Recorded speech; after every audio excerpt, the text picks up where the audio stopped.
welcome to your Conscious Choices for Wellness podcast, hosted by B. Crutelli. This is a space for everyone to learn anything and everything related to healthy healing, including naturopathic medicine, music, dance, yoga, meditation, eco-fashion, mothering, and organic lifestyle choices. Topics for expanding universal consciousness. Come join me weekly as we delve in and begin this journey, sharing valuable content gathered over the past 3 decades, helping to support a healthier and more sustainable future for all.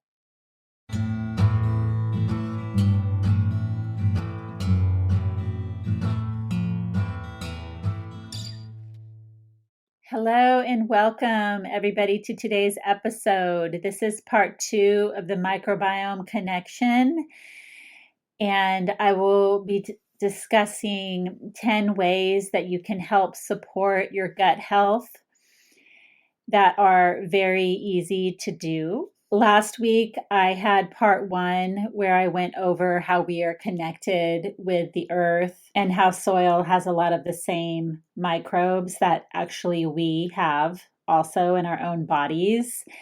And I believe that there could be a whole nother part 3 on this, just talking about that, because I guess you could say intuitively, I'm just getting my intuitive sense stronger as I'm entering my 50s, and I feel like I kind of put my intuition aside in a lot of ways throughout my life, and now I see how important it is for really driving you into the right directions that you need to go on your path.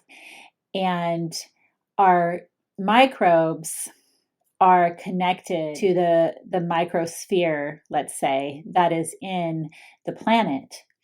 And that is why I touched on this in the last episode a week ago. We are all connected. And so, speaking on intuition, I'm just going to touch on this and then I'll go into these 10 ways that thinking about that we have this connection, that we share the same microbes, right? That our soil has, that feeds us with the food that grows from that soil, and then we ingest into our bodies that feeds our microbes. And it's just like this cycle. It's just this beautiful cycle. And I feel like that's why we feel this sense of peace and connection the minute we go into nature, and why it's so important to go outside more, because then when we have that connection more in our lives, we can actually feel our intuition, which is our gut sense, right? And that's interesting how our intuition is supposed to be coming from our gut. And if our gut is healthy, then I believe our intuition will then be healthier. And I know there's some talks that are just happening. I've caught a few, little tidbits here and there recently that it's really the next scientific studies that are going to be done on gut health and how it really will help support our intuition and our connection with what is higher than us, our connection to the earth, to source, and guide us on our paths that we are meant to have. Okay, so I just want to touch on that. I kind of went off on my little tangent that I usually do starting my episode. So remembering the importance of taking good care of our gut health should be top priority for optimum total body health. A healthy gut will also help our brain and heart to function better as well. Science is currently speaking to the connection of all of these organs in our bodies and how they support each other. So it's about time that mainstream culture get a clue on the fact that everything is connected. There is a symbiosis happening. Whether it's something that's good for you or not so good for you, all matter is affecting us in some sort of way. The key is finding balance in your own realm. Gut health is focused on what we eat, but also what we are consuming on a whole. So remembering that not just the foods that we consume, but also what we're listening to, what we're watching on social media, like just find that healthy balance. Because if you're, listening maybe to music or watching things on a daily that maybe are stressful, let's just say that they're not bringing you peace, that maybe they're, making you feel a certain way that doesn't feel good, that is causing stress and that will affect you as well. Okay. These microbes are very sensitive, they're living, and it's very important to note as we may be affecting more than we realize with what we're consuming. So let's discuss more ways. Listen or read part 1 if you haven't, to establish, create, and be a keeper of a healthy gut microbiome. Number 1, increase your fiber intake by consuming various vegetables, whole grains, medicinal mushrooms, and fruits. This will support microbiome diversity, feeding the trillions of healthy bacteria that you may already have. So eat as many different types of these foods as you can. Okay, this is plant-based foods. And remember, organically grown is always better. It's going to have higher nutrients. It's not going to have damaging chemicals. And I will get to more of that in a second. Number 2, incorporate the omega-3 fatty acids into your diet. Foods high in omega-3, such as wild-caught salmon, chia and hemp seeds, and walnuts, support heart and brain health. Remember, organic. Limit processed foods and sugars. Reducing intake of processed foods and sugars will decrease gut inflammation and thus promote a healthier microbiome. Another note on sugar is it turns acidic in the body. The more simple carbohydrates that you're having, which processed foods are pretty much all going to be simple carbs, immediately will turn into sugars.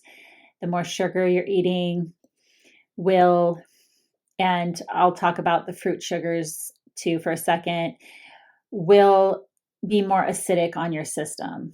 And the more acidic our blood gets, the more disease and parasites, bad bacteria, viruses, things can take hold. They love to live in an acidic environment. That's more of an unhealthy environment for them, and they know they can take hold. So, and feed on those sugars as well. It's food for them, for the bad bacteria and the parasites and whatnot. If you're eating the whole fruit and it's got fiber, because fruit will have fiber, that is going to help digest the sugar.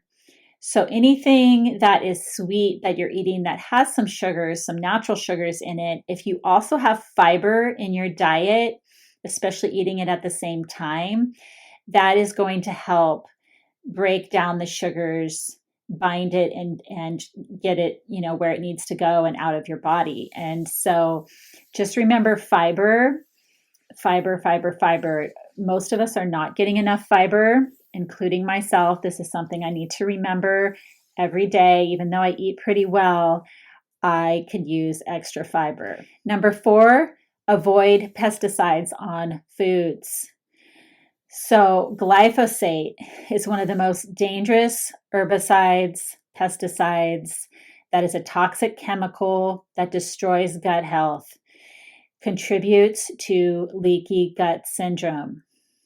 Okay, this compound is still being sprayed on our ag crops here in the US and is banned in many other countries. And I can tell you it's far from being banned in this country, especially with the administration we have right now. So please, if you want to be healthier, it's so important to eat organically.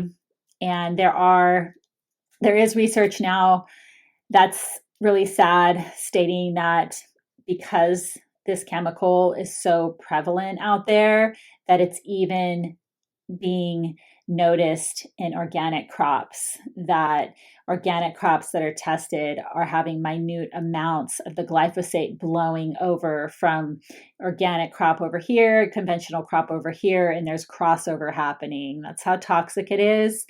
It's really, really sad. So do the best that you can. I do want to state that organic is not always more expensive. I have researched this before in the past, and it is not true that it's always more expensive. Maybe, I can't say, in some areas it may be, but in a lot of cases it's not. So if you also think about your health in the long term, and you know how expensive it is to go to the doctor, how expensive it is to get medical care if you're sick, that's going to outweigh everything else. So paying a little bit more, even if it is 10% more now, is going to save you thousands of dollars later in life. Number 5, maintain regular physical activity. Regular physical activity, especially aerobic exercises performed for 30 to 90 minutes, even a few times a week, promotes gut motility and bacterial diversity, supporting both gut and brain health. Keep it flowing and glowing, I say. Keep it flowing and glowing. The more our blood is circulating and flowing and removing toxins out of our body will help our overall health. So just, try to do some healthy movement every day, and at least 2 or 3 times a week. Try to do some aerobic activity. Maybe other days you're doing something a little bit more gentle. But that is always very beneficial, as we know.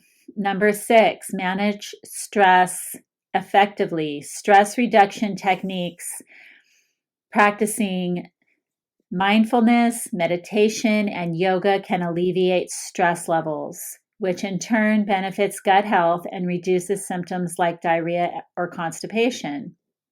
Stress creates elevated cortisol in the blood, which aggravates our microbes and gut lining.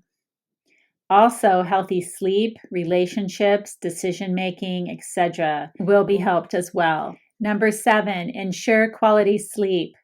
Sleep and gut health. Adequate sleep, typically 7 to 9 hours per night for adults, is crucial, as poor sleep can negatively affect the balance of the microbiome. Microbes are working to repair and detoxify our body as we sleep.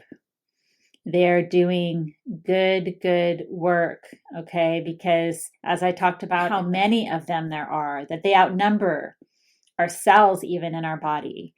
So they're tiny, and there's trillions of them, and they're obviously in there for a reason. So let's give them a chance to do the work that they're there to do. And yes, sleeping will help, of course, right? So number 8, being mindful of our circadian rhythms. Your circadian rhythm is the pattern that your body follows based on a 24-hour day, your body's internal clock. This rhythm tells the body when to sleep and when to wake up. It also affects several other body processes like our hormones, digestion, and body temperature. And it's like we have a tiny conductor inside our body orchestrating a 24-hour symphony of biological processes. Your body sets your circadian rhythm naturally, guided by your brain. Just remember how important this is, and to be in the darkest space possible. If there's light coming in from outside in any way in your room, when you turn the other lights off, you notice, oh, I can still see everything in here. There's still a lot of light. So also I want to mention, please do yourself a favor. Put your phone on airplane mode when you're sleeping. It's really easy just to push that button. It's easy to turn it off if you have to. Your alarm, your time, your, other things that are downloaded on your phone will still work, but having it not plugged into Wi-Fi next to you when you're sleeping will really help you to sleep better. That's a whole nother thing. Anyways, so keeping your room as dark as possible. If there is any light, maybe put a sleep mask on, or, put the covers over your head, or make it as dark as you can to help you go into that deep restorative sleep. Avoiding bright lights, screen time, etc. right before bedtime will also help this rhythm. So the circadian influence on the gut microbiome is that the gut microbiome exhibits diurnal activity patterns influenced by the host's circadian rhythms. So disruptions in these rhythms can alter our microbial community structures and metabolic activity, impacting immune and metabolic functions throughout time. Number 9, consider probiotics and prebiotics as supplements. If you're not getting enough through your diet, there are supplements out there that you can take not only as a probiotic, but there's also prebiotic ones.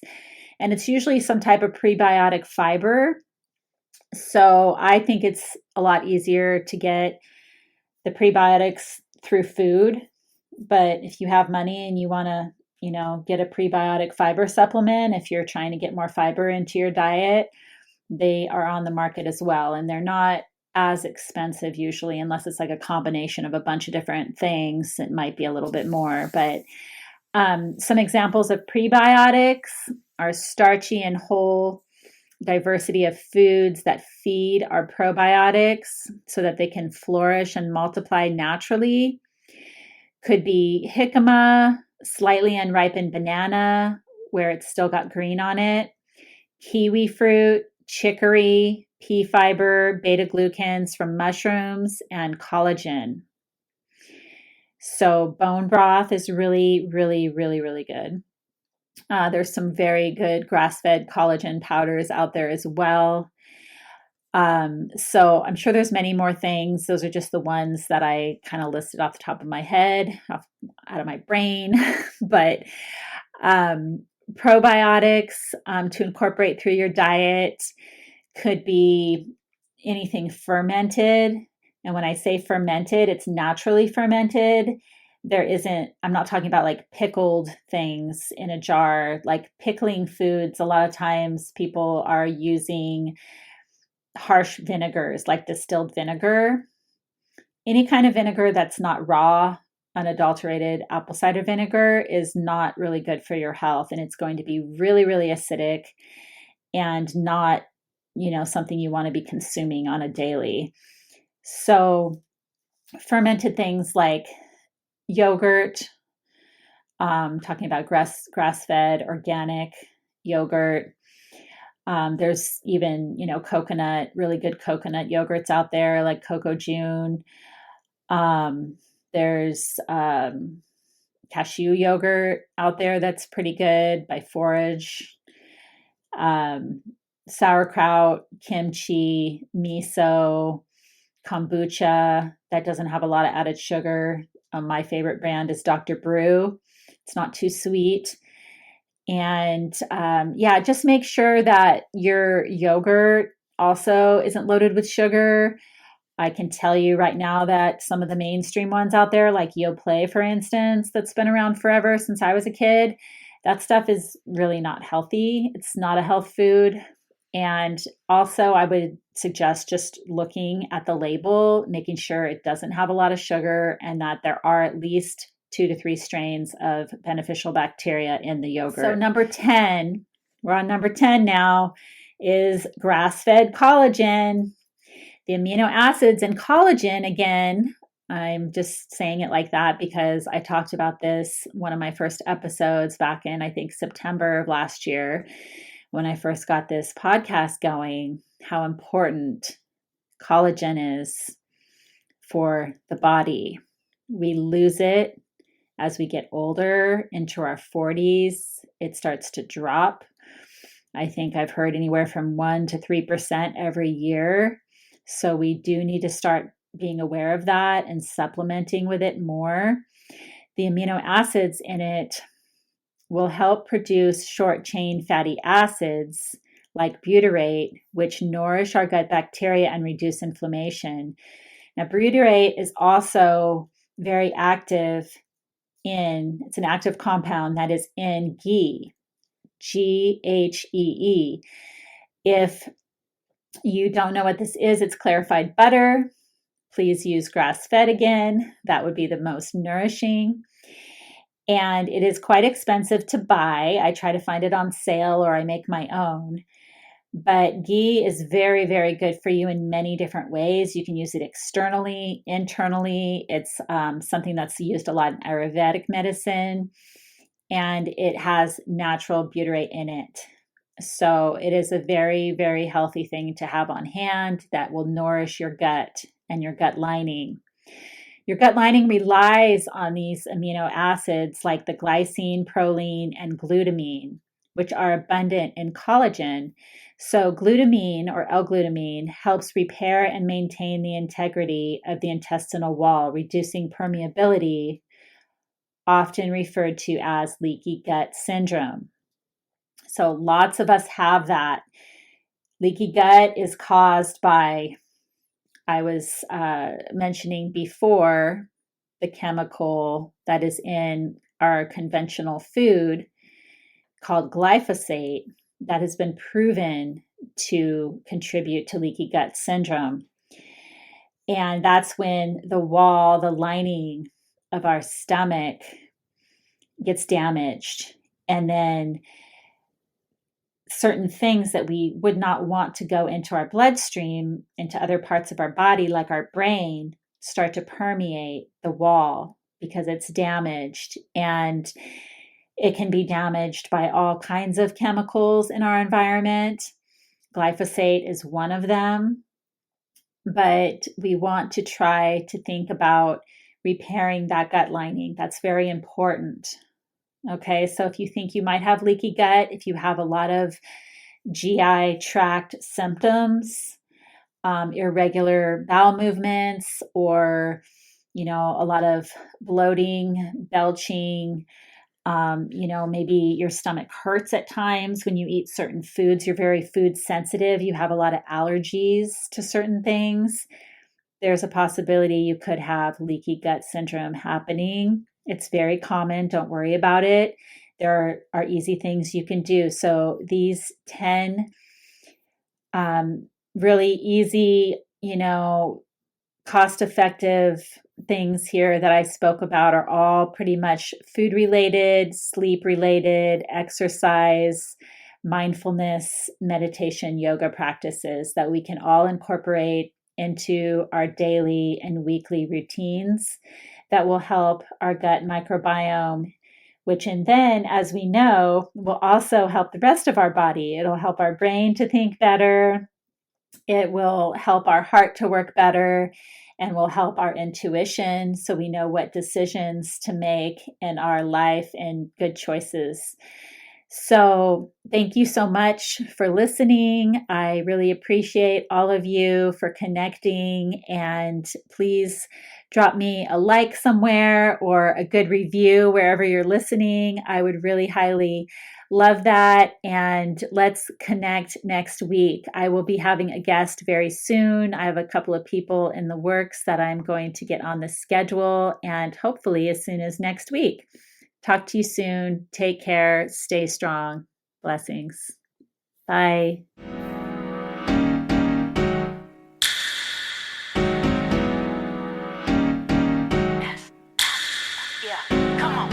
Take my time when I wake up in the morning.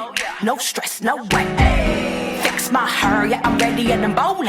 Fresh press, good day. Feeling good, feeling great, feeling blessed. I'm telling everybody. Feeling good, feeling great, feeling blessed. Like a Maserati. Get ready for a brand new day. Yeah, good things gonna come my way. Thank you all so very much for listening today. I genuinely hope that you learned something, and I invite you to join me each week so you never miss a conscious wellness beat. This podcast holds a special place in my heart dedicated to my evolution here, my passionate mission to spread more consciousness for the much needed wellness on Earth. Come join me as a guest as well. Let's collaborate, making change for future generations.